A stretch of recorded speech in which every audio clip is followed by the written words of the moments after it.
Aliás, queria eu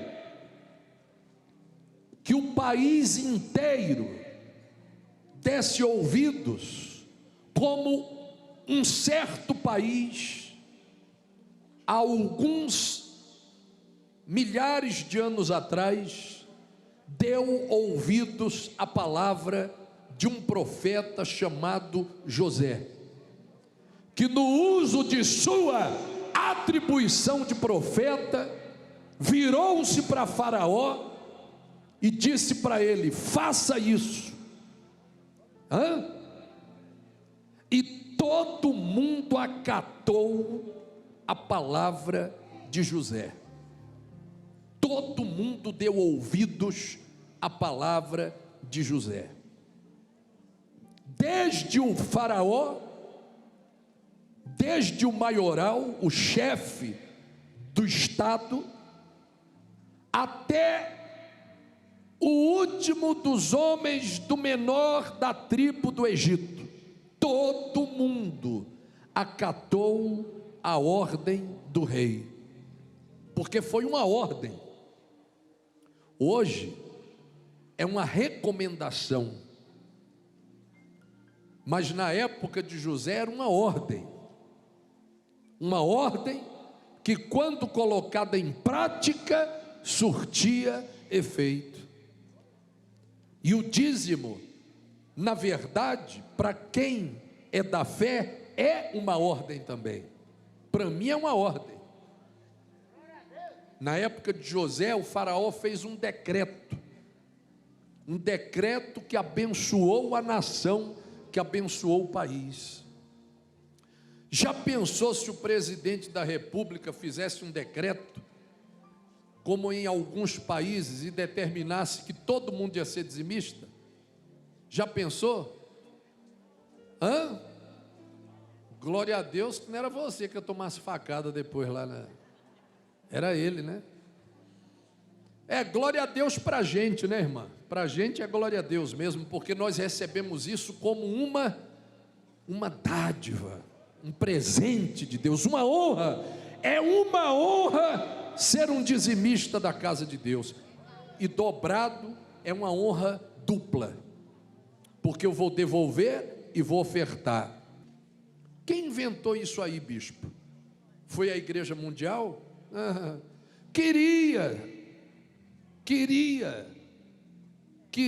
a Igreja Mundial ter sido a inventora disso, queria a Igreja Mundial ter tido essa honra de ter inventado isso, mas não foi a Igreja Mundial, não fui eu. Quem sou eu? Ô bispo, quem inventou o dízimo dobrado foi o Senhor? Se pudesse ter sido eu, seria uma honra, mas não fui eu não. Infelizmente não fui eu quem inventei isso, infelizmente não fui eu quem trouxe isso. Queria que fosse, mas infelizmente não foi. Queria muito que fosse. Eu só estou copiando o exemplo da fé que produziu resultados do grande homem de Deus e profeta José do Egito, que quando revelou o sonho para Faraó, e Faraó ficou aliviado da perturbação que ele tinha, porque ele sabia que algo estava prestes a acontecer, só que ele não sabia o que. E aí ele chamou os sábios, chamou os anciãos, chamou os cientistas, as juntas, os conselhos, para que eles tentassem esclarecer o que estava acontecendo, mas ninguém conseguia dar uma luz ao que estava acontecendo. Chamaram José, disseram: tem um homem aí chamado José, que este tem o Espírito de Deus, ele vai resolver, chamem ele. José estava preso, estava no cárcere por uma injustiça da qual ele havia sido vítima. Foi preso injustamente, acusado de um crime que ele não tinha cometido. E disseram: lá na cadeia tem um homem lá que faz a diferença. Ele tem o Espírito de Deus na vida dele. Aquele ali, aquele ali é ungido. Se trouxerem ele aqui, ele vai dizer o que está acontecendo. Chamaram José, José chegou lá e revelou o que estava acontecendo. Mas aí é que está o negócio. A revelação, o que é revelação? Você sabe o que é revelação? Quem aqui tem mais de 30 anos de idade? A maioria. Quem tem mais de 40? Jesus. Quem tem mais de 40 aí? Pessoal. Eu ia falar um negócio aqui, mas nem vou. Não, porque eu também estou no grupo, estou com 50. Você sabe que a partir de hoje eu não comemoro mais aniversário. É porque quando a gente é novo, né? Fiz 18 anos, 19, 22, não é assim? Aí quando vai chegando assim, a gente já vai ficando assim, fiz 60, ai meu Deus do céu, não tem como voltar não, fazer 55, 53, devia voltar, né? Quando chegar a 50, voltar tudo de novo, 40, 49, 48, não é verdade? Devia a gente chegar aos 50, igual, já viu quadrilha de São João? Né? Anarriê, olha a cobra, vai mentira, volta. Devia voltar tudo, né? Mas não volta não, viu? Vamos todos andando espertos e atentos, né? Porque a gente completa o nosso ciclo, diga glória a Deus. E felizes somos nós que estamos completando o ciclo. Tem gente que nem chegou onde a gente está, já foi antes. Não é verdade? E guardemos a coroa da vida, como disse Jesus, para que ninguém a tome de ti. Então, a revelação nada mais é do que... O que é revelação? Você que tem mais de 40, você lembra, hoje a pessoa tira foto com o celular, né? Hoje todo mundo pega o celular, não é isso, artista? Tira uma selfie, não é assim? Tira uma foto no telefone, até máquina de fotografia digital está sendo aposentada. Ninguém nem usa mais. Eu não estou falando da máquina antiga, não, estou falando da máquina nova, máquina digital de foto. Quem usa? Só se for um fotógrafo mesmo, muito profissional, que precisa ali do equipamento mais resistente, alguma coisa do tipo. Fora isso, hoje é tudo com celular. Mas a turma de 72, de 75, a galera de 68, de 59, vocês já pegaram aquela maquininha que tem o filme, não pegaram? Aquela que a gente tinha lá da Kodak? É Kodak? Aí você passava assim o filme, né, assim? Aí tirava a foto. Aí passava aqui na mão de novo, né? Aí tirava outra. Comprava 15 filmes, na verdade só revelava 5, mas queimava tudo. O que é revelar? Você pega ali o tubozinho do filme, e você levava antigamente nos laboratórios de revelar filme, não é isso? E você deixava lá para ir buscar depois as fotos reveladas, ou seja, a imagem que você presumia que existiria, mas você não viu. Uma vez revelada, você passa a ver. Então, o que é revelação? Revelação é deslumbrar, é desvendar. deslumbrar não, desvendar. Diante dos teus olhos aquilo que você sabia que tinha alguma coisa, mas você não sabia como era, onde era, de que forma era. Então a coisa foi revelada. Como o Faraó, ele estava perturbado, ele sabia que aquele sonho significava alguma coisa, ele só não sabia o que era.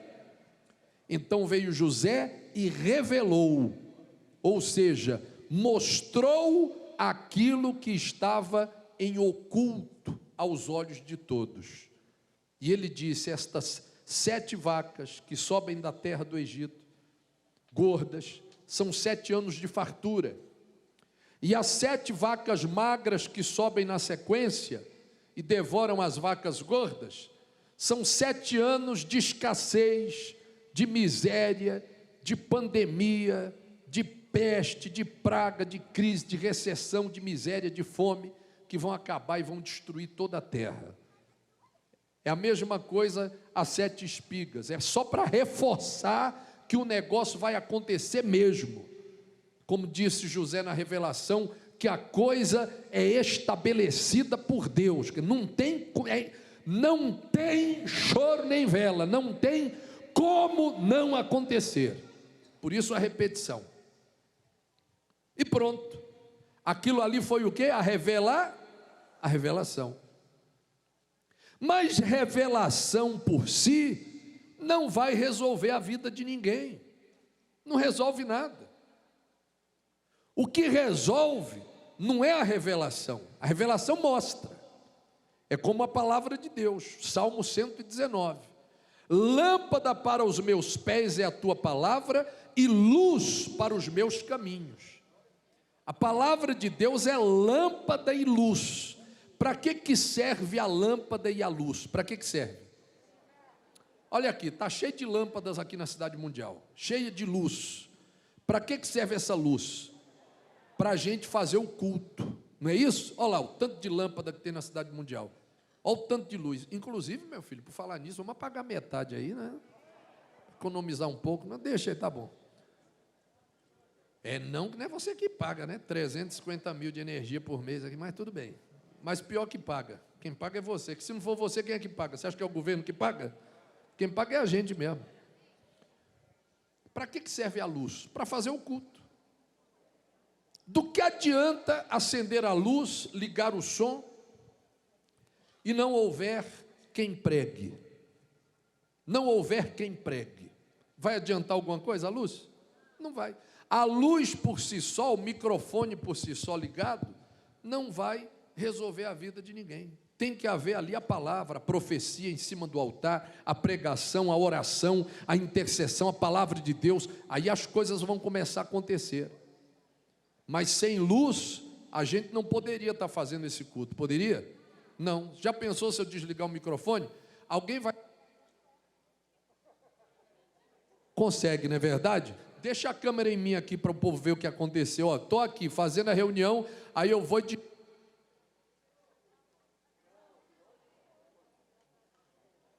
Quem está na frente respondeu, quem está lá atrás não sabe nem o que eu disse. A não ser que a pessoa faça leitura labial, né? Se ela tiver aquela linguagem dos mudos, ela conseguiu. Fora isso, ninguém consegue. Sem energia não tem como. Mas não é energia que faz nada. O que faz é o exercício da fé, o culto, a realização do culto, da oração, da palavra, da pregação, da intercessão, não é isso? Da imposição de mãos, da unção com óleo, do trabalho feito, da pregação da palavra de Deus. É isso que faz a diferença. Agora, sem luz não tem como fazer isso. Tem como? Não tem. Então a luz nada mais é do que um auxílio para me saber o que eu tenho que fazer, mas ela não vai resolver minha vida. E tem gente que acha que a palavra por si vai resolver a vida dela. Não vai. Alguns pegam a Bíblia, botam lá em cima da geladeira, da estante, deixa a Bíblia aberta no Salmo 23, no Salmo 91, deixa lá no carro um versículo bíblico colado no vidro do carro, o Senhor é meu pastor, nada me faltará, ou outro versículo que seja, está lá tudo colado no vidro do carro, ela acha que aquilo ali vai resolver a vida dela. Vai resolver a sua vida? Vai resolver? Não vai, mas vai iluminar, não vai? Quando você vê um milagre, você não... O que acontece quando você vê um milagre? A gente mostra na televisão os milagres. Agora mesmo, você acabou de ver um ao vivo. Isso serviu para quê? Para você se situar. Para você se situar. Para você se identificar e dizer, olha, poxa, aquela ali, que coisa extraordinária. Olha, Deus está ali, operando. E eu estou com um problema diferente do desta pessoa, mas é um problema tal e qual é o dela, e se aconteceu com ela, pode acontecer comigo. Eu vou lá. Aonde é? Está ali o endereço, ó, Carneiro Leão 439, Partiu Brás. Isso aí é o que? Luz, para a pessoa saber o que vai fazer, o que ela precisa fazer, aonde fazer, como fazer, se tem como fazer, de que jeito fazer. Então isso é luz. Agora, do que adianta a luz se a pessoa não faz o que tem de ser feito? Do que adianta acender as luzes do Brás, ligar o microfone, ligar o som e não ter culto? Não adianta nada. Não adianta você saber que Deus faz e você não praticar aquilo que Deus te ensinou, te orientou, te desvendou, te esclareceu, te revelou. Quem entende isso? Por isso que quando José revelou o sonho de Faraó, Faraó ficou mais em paz, mas não resolveu. A revelação não resolve. O que resolve é a atitude, a palavra colocada em prática. Quem entende isso? Você entende? É tanto que quando ele terminou de revelar o sonho, acabou. Ele disse, olha, 7 espigas magras e 7 vacas magras são anos de recessão, de crise, de fome que virá sobre a terra, depois de 7 anos de fartura e de grande abundância. Pronto, acabou, fim de papo. Resolveu a vida de Faraó? Resolveu a vida do povo do Egito? Resolveu a vida de José? Não. O que resolve, o que resolve? É a revelação? O que resolve é a prática, é você tomar atitude. Aí Faraó, entendendo isso, pergunta para José, então, e agora? Em outras palavras, o que deve fazer? Ficou aquela pergunta no ar. José entra, logo após revelar o sonho de Faraó, José então entra e diz lá no versículo 33, leiam comigo, agora pois, escolha Faraó um homem ajuizado e sábio. Está difícil de achar alguém assim hoje, hein? E o ponha sobre a terra do Egito. Deixa eu te perguntar uma coisa, você é inteligente. Isso aí que José falou, estava no sonho de Faraó? Sim ou não? Aonde? Aonde que no sonho de Faraó saíam 7 vacas magras, 7 vacas gordas, e depois saía um boneco assim, de um homem assim, e o homem vinha e ficava no topo de uma montanha, e vinha um monte de outros homenzinhos assim, ficava ao redor. Onde é que está isso no sonho de Faraó? Isso existe no sonho de Faraó? Não, porque isso aí já não é revelação, isso aí já é o que Faraó tem que fazer, isso aí já é a determinação, o desafio do profeta José, no uso de sua atribuição de profeta. Ele havia revelado o sonho como vidente, mas agora chegou o momento dele dar a palavra que vai produzir o resultado. E isso não estava no sonho de Faraó. E aonde estava isso, bispo? Isso aí? Aonde é que você acha que estava isso? Vê se você entende a Bíblia. Os 7 anos de fartura e de miséria estavam no sonho de Faraó. E um homem sábio e ajuizado, que fosse estabelecido sobre a terra do Egito e colocasse ao seu redor adjuntos, ou sejam, auxiliares, ou seja, administradores, que pudessem ali receber também designações, pudessem ali receber atribuições e organizarem ali grupos e estabelecer ali um sistema em que nele as pessoas iriam ser coordenadas durante o período de 7 anos de fartura que estavam a vir sobre a terra, separar o dízimo da 5ª parte. Onde é que estava isso no sonho de José, de Faraó? Isso estava no sonho? Não. Aonde estava então isso? Isso estava na Bíblia, na palavra de Deus, que diz que o dízimo repreende o quê? O devorador. Mas que Bíblia, bispo? Que Bíblia, se na época de José, eu nem sei se tinha Bíblia na época de José, tinha não, né? Se na época de José não tinha Bíblia, que Bíblia é essa? Bíblia que eu digo, não é o livro em si, é sim a vontade de quem? De Deus. Você sabe quem era José? Você sabe quem era o bisavô de José? Chuta. Chuta. Quem sabe quem era o bisavô de José? Abraão. Quem era Abraão? Abraão. Você não sabe quem é Abraão, não? Deixa eu lhe dizer quem era Abraão. Abraão era aquele camarada que juntava tudo que tinha, e quando o sacerdote passava pelas terras uma vez no ano, ele ia lá e devolvia o dízimo de tudo. E Abraão era um homem abençoado, próspero, farto e grande sobre a face da terra.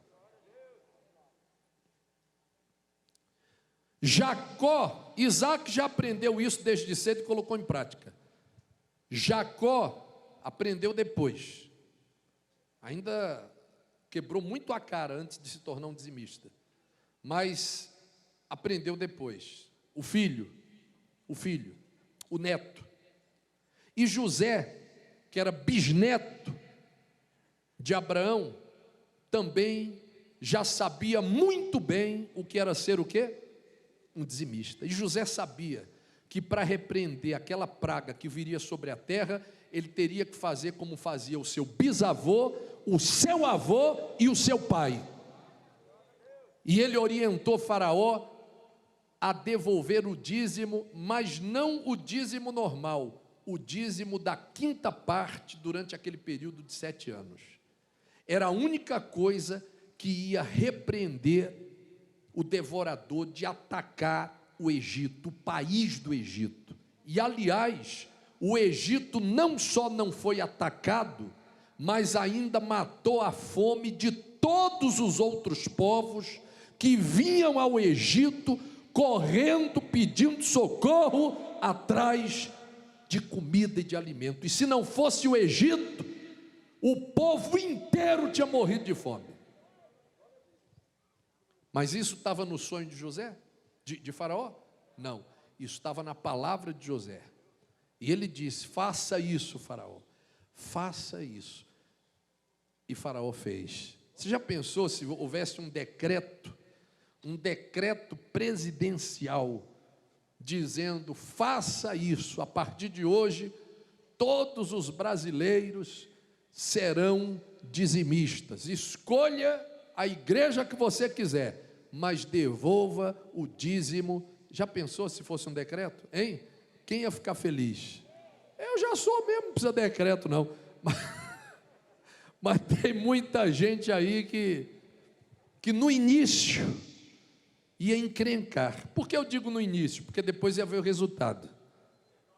Depois ia ver o resultado, aí ia dizer: não, até que é bom ser dizimista. Provai-me nisso, né? Não é verdade? Provai-me nisto. Ia ter gente que no início ia achar ruim, depois ia achar até ótimo. Depois ia dizer assim: eu deveria ter sido dizimista há mais tempo, muito tempo antes. Ah, se eu soubesse, não é verdade? Então eu digo para você, sabe o que, meu irmão e irmã? Que a revelação é luz, mas o que resolve sua vida é a prática. Diga glória a Deus. Todo mundo sabe aqui que Deus opera milagres nesse lugar, sabe ou não sabe?